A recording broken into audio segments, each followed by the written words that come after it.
इसका ये tyre puncture हो गया, एक फट गया। इस गाड़ी में काम करते हैं तो भाई रोड पे खड़ी हुई है गाड़ी।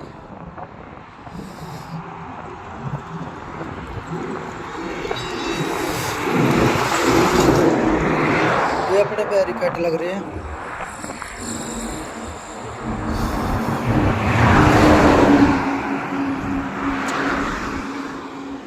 अब इसमें भाई जैक लगाएंगे, फिर इसका टायर खोलेंगे, इसका पंचर बनाएंगे। पंचर बनाने के बाद इसको फ्री कर देंगे। अंदर वाला टायर है जो ये वाला है भाई।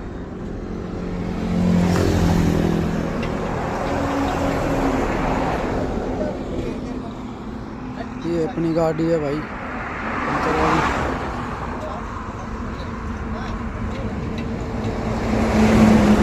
अपना काम है ऑन रोड का।